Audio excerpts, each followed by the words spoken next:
நமது மெய்ப்பரும் நமது மீட்பரும் நமது ஆண்டவருமாகிய இயேசு கிறிஸ்துவில் பிரியமான உறவுகளே, அருள்ஒளி இணையதளம் வழியாக வத்திக்கான் வானொலி நிகழ்ச்சிகளை நாள்தோறும் உங்களுக்காக நாம் ஒளிபரப்பி வருகிறோம். அருள்ஒளி இணையதளத்திற்காக தொகுத்து வழங்குபவர் உங்கள் அன்பிற்கினிய பேசால் தாஸ்.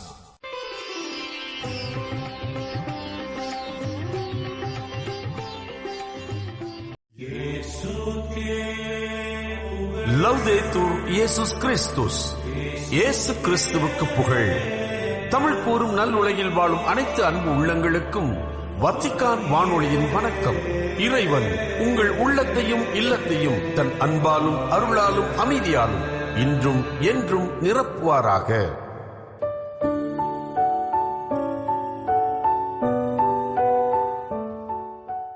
அன்பு நேயர்களே, வத்திக்கான் வானொலி இன்று உங்களுக்கு வழங்குபவை திரிகடுகம், கிறிஸ்தவ இலக்கியங்கள் மற்றும் செய்திகள்.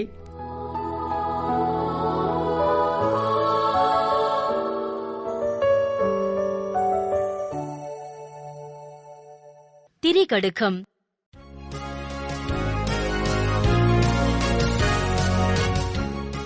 அன்பிற்கினிய தமிழினிய நெஞ்சங்களே, வணக்கம். திரிகடுகம் பயணத்தில் நாம் நடைபெறுகின்றோம். இன்று செய்யுள் எண் 4 நாம் தொடர்ந்து பார்க்கிறோம். நல் ஆதனார் 4 இவ்வாறு குறிப்பிடுகிறார்: பகை முன்னர் வாழ்க்கை செயலும், தொகை நின்ற பெற்றத்துள் கோலின்றி சேரலும், முன் தன்னை காய்வானை கைவாங்கி கோடலும், இம்மூன்றும் சாவ உருவான் தொழில். தொகை நின்ற பெற்றத்துள் கோலின்றி சேரலும் என்கிற இந்த இரண்டாம் கருத்து சாவதற்கு ஏதுவான ஒரு செயல் என்று நல்லாதனார் குறிப்பிடுகிறார். என்ன அது? பசுமாட்டு கூட்டம் அங்கு இருக்கிறது பெருந்திரளாக. அந்த கூட்டத்துக்குள் ஒருவர் நடைபயில முயல்கிறார். கையில் கம்பு இல்லாமல் தொலைந்தது அவர் உயிர், அவ்வளவுதான். இதான் நிலை. ஆனால் கையில் கம்பு, ஒரு கோல் இருந்தால் கண்டிப்பாக அந்த மாடுகள் அப்படியே விலகும். இதான் கருத்து. இங்கே எந்த உயிரினத்தையும் நாம் தவறாக சொல்ல வேண்டும் என்பது நோக்கம் அல்ல. நாய்க்கு வேண்டுமாம் கம்பு, கம்பு இருந்தால் நாய் விலகி ஓடும். அதை போன்றுதான் பல உயிரினங்கள். அவற்றை நாம் தாக்க வேண்டும், அழிக்க வேண்டும் என்பதல்ல. எந்த உயிரையுமே அழிக்கக்கூடாது. அதனால் தான் புலால் மறுத்தல் என்று வள்ளுவர் வைத்திருக்கிறார். இறைச்சி உண்பது கூட உயிர்களை அழித்தல் தான். அது கூடாது. இரக்கத்தை பேசுகிறவர்கள் அதை தவிர்க்க வேண்டும். ஆக இந்த வகையில் எந்த உயிரினத்தையும் இழிவு செய்வதோ அல்லது அழித்தொழிப்பதோ என்பதல்ல இங்கு நோக்கம். அதற்காக கையில் கம்பு வைக்க வேண்டும் என்பதல்ல. மாறாக தற்பாதுகாப்புக்காக. பிற உயிரினங்கள் நல்லவைதான். அவர்கள் இயல்பான முறையில் நல்ல செயல்களை செய்கின்றன. ஆனால் அவற்றிற்கு பகுத்தறிவு கிடையாது. அந்த ஆழிப்பேரலை போன்று கையில் ஒரு குழந்தை இருக்கிறது. ஆழிப்பேரலை வந்து அந்த குழந்தை மட்டும் பறித்து கொண்டு செல்கிறது. அந்த குழந்தை என்ன பாவம் செய்தது? கொடியவர்கள் பலர் இருக்கிறார்களே. ஆனால் அந்த ஆழிப்பேரலைக்கு அதுக்கு அறிவு இல்லை, அவ்வளவுதான். அதனுடைய பகுத்தறிவு இல்லை. எனவே நாம் இங்கு விழிப்பாக இருக்க வேண்டும். அந்த வகையில் தான் பாரதியார் நாள்தோறுமே அந்த யானைக்கு தேங்காய் கொடுத்து கொண்டுதான் செல்வார். ஆனால் ஒரு நாள் தேங்காயை வாங்கி அந்த யானை தேங்காய் வைத்து பாரதியுடைய தலையை அடித்தது. அதுதான் அவருக்கு இறுதி காலம் வருவதற்கான காரணமாக அமைந்தது. அப்படி படுக்கையில் இருந்த பொழுது பாரதியார் சொன்னார், அந்த யானையை யாரும் எதுவும் தப்பு சொல்லாதீங்க என்றுதான் சொன்னார். அவர் மாமனிதர். காக்கையும் குருவியும் எங்கள் ஜாதி, ஜாதியை மறுத்தவர் காக்கை குருவிகளை தன் உடன் உறவாக ஏற்கிறார். பாருங்கள், அவர் சொல்லுகிறார், யானையை யாரும் திட்டாதீங்க, ஏன்னா அது பாவம், அது மதம் பிடித்து விட்டது அந்த நேரத்தில். அதை அறியாததனால் இவர் அந்த ஒரு நிலைக்கு வந்து விட்டார். எனவே ஆடுற மாட்டை ஆடி கறக்கணும், பாடுற மாட்டை பாடி கறக்கணும், அவ்வளவுதான் நோக்கம். அந்த உயிரினங்களிடம் இருந்தும் நன்மைத்தனத்தை பெறுவதற்கு பகுத்தறிவு கொண்ட இந்த மாந்தர்கள் அவர்கள் அதற்குரிய செயல்களில் ஈடுபட வேண்டும், அழித்தொழிப்பதல்ல. எனவேதான் வள்ளுவர் இந்த குறளினை இவ்வாறு பதிவு செய்கிறார்: வகை அறிந்து தற்செய்து தற்காப்ப மாயும் பகைவர்கண் பட்ட செருக்கு என்று கூறுவார். அதாவது இருக்கிற சூழலை நன்றாக ஆய்ந்து பார்த்து அதன் அடித்தளத்தில் தற்காப்புக்கான அந்த கருவிகளை, அந்த வாய்ப்பு சூழல்களை, எண்ணங்களை, திட்டங்களை வைத்துக்கொண்டு ஒருவர் அணுகினால், எதிர் நின்றால் அங்கு பகைவர்களுடைய அந்த சூழ்ச்சி, அழிக்கின்ற அந்த முயற்சி அதுவே இல்லாமல் போய்விடும், அழிந்துவிடும். ஆக யார் எப்படி இருந்தாலும் என்ன, நீ சாதாரணமா போய் நில்லு என்பதல்ல சான்றோர்களுடைய வாக்கு. ஒளியின் மக்கள் ஒளியாக இருக்க வேண்டும். இந்த உலகத்தின் மக்கள், இருளின் மக்கள், அவர்கள் மிகுந்த விழிப்பாக இருக்கிறார்கள். அவர்களை விடவும் நல்ல மக்கள், ஒளியின் மக்கள் விழிப்பாக இருந்தாக வேண்டும். காரணம், தங்களை பாதுகாத்துக் கொள்வதற்காக என்பது மட்டுமன்று, தங்களுடைய அந்த நன்மைத்தனத்தின் விளைவாக இங்கு நன்மைத்தனங்களை வளர்க்க வேண்டுமே, இறையாட்சியை உருவாக்கியாக வேண்டுமே. அதற்கு நல்லவர்களெல்லாம் அழிந்து போவது என்பது இழப்பு தானே.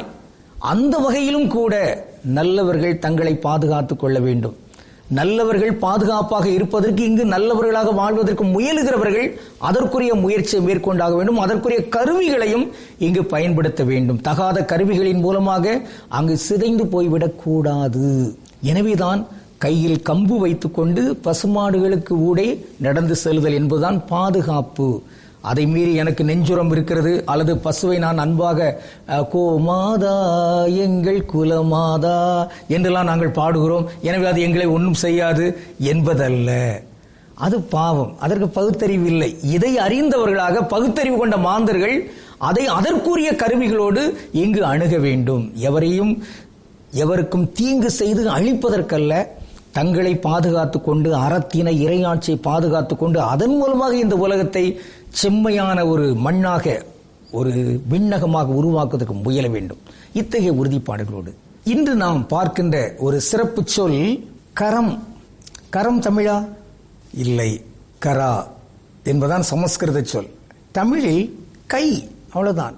நம் கைகள், நம் கரங்கள் என்று சொல்ல தேவையில்லை, கைகள், கை. நாம் கடவுளுக்கு திருவுளமானால் மீண்டும் நாளை திரிகடுகத்தில் இணைந்து மகிழ்வோம். நன்றி, வணக்கம்.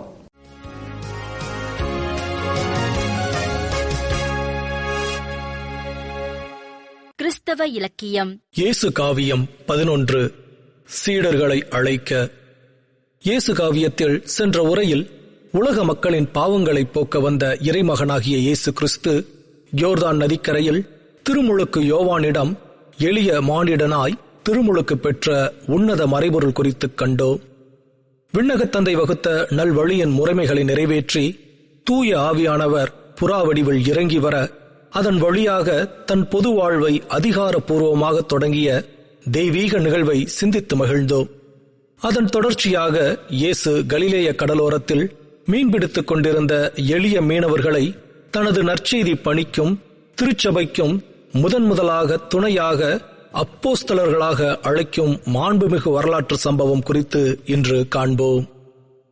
கலிலேயாவின் கடற்புறம் இயேசு காலடி நடையிடும்போது வலையோடு இருவர் வருவது கண்டு வருக இங்கே என அழைத்தார்.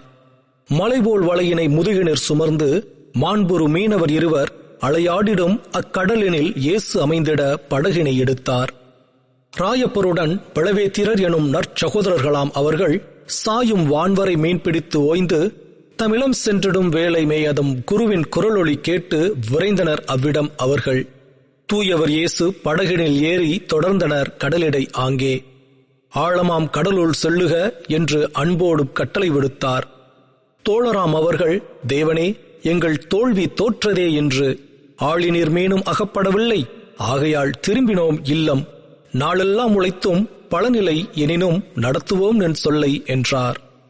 இக்கவிதை இயேசு கிறிஸ்துவின் பொது வாழ்வின் தொடக்க காலத்தில் இறைவனின் நற்செய்தியை நாடெங்கும் கொண்டு சேர்க்கவும் ஆன்மாக்களை நல்வழிப்படுத்தவும் தனக்கு துணையாக சீடர்களை தேர்ந்தெடுக்கும் உன்னத விவிலிய நிகழ்வை விவரிக்கிறது.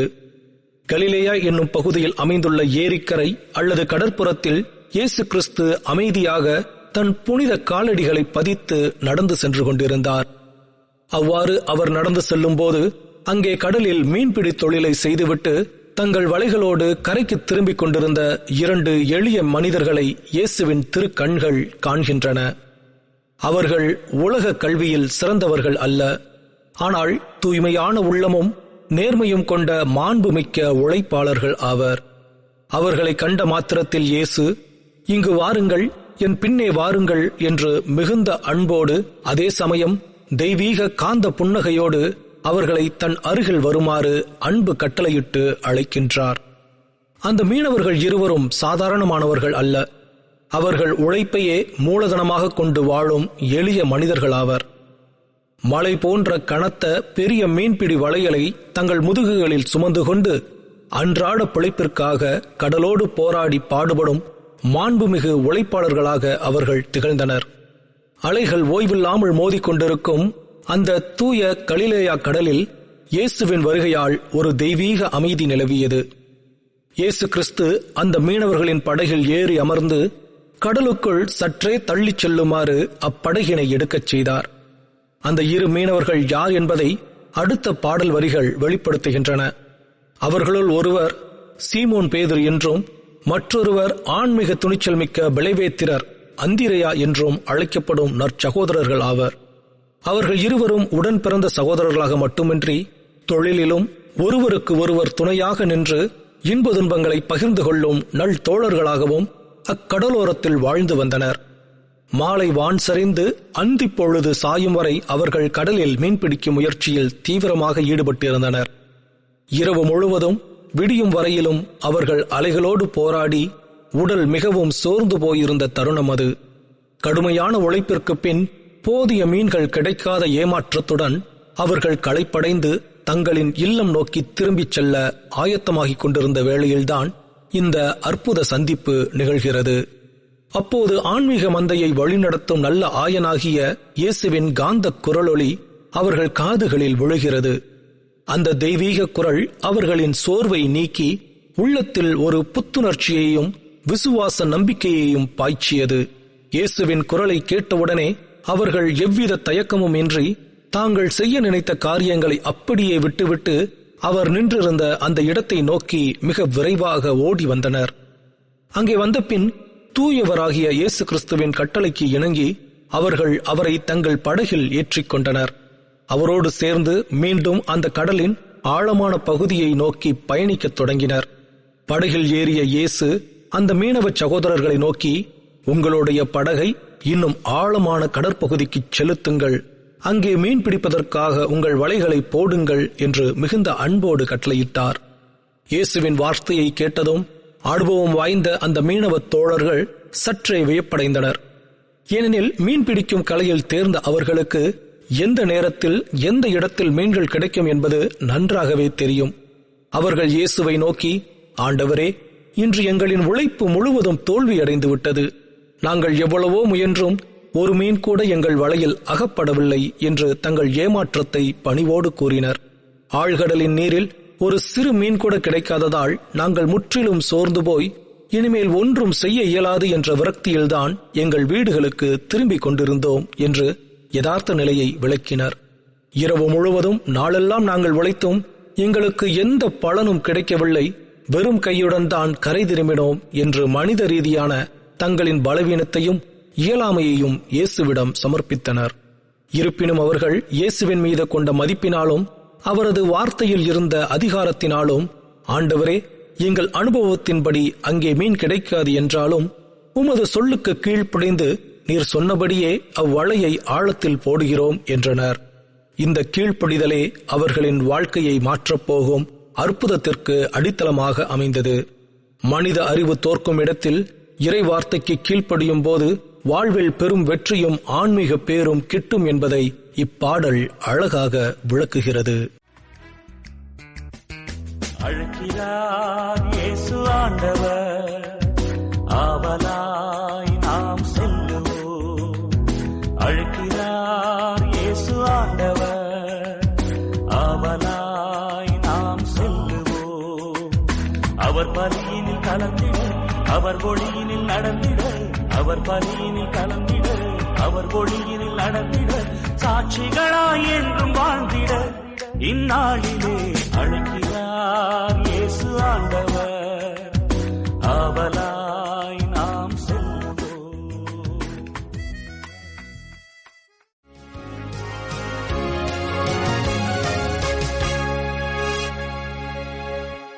கிறிஸ்தவ இலக்கியம். உலகிற்கு கிறிஸ்துவின் ஒளியை எடுத்துச் செல்லும் திரு அவையின் பணியில் இளைஞர்கள் இணைந்து செயல்பட்டு எதிர்கால திரு அவையையும் உலகையும் உருவாக்க வேண்டும் என்று திருத்தந்தை 14ஆம் லியோ அவர்கள் வலியுறுத்தினார். ஈராக்கின் ஏர்பில் உயர்மறை மாவட்டத்தின் அங்காவா நகரில் ஜூலை 8 முதல் 11 வரை நடைபெறும் ஆண்டு இளைஞர் சந்திப்பில் பங்கேற்றுள்ள இளைஞர்களுக்கு வழங்கிய காணொலி செய்தியில் இவ்வாறு கூறிய திருத்தந்தை அவர்கள், கிறிஸ்துவின் ஒளியாக உலகில் பிரகாசிக்கவும் நம்பிக்கையின் தூதுவர்களாக வாழவும் அவர்களுக்கு அழைப்பு விடுத்தார்.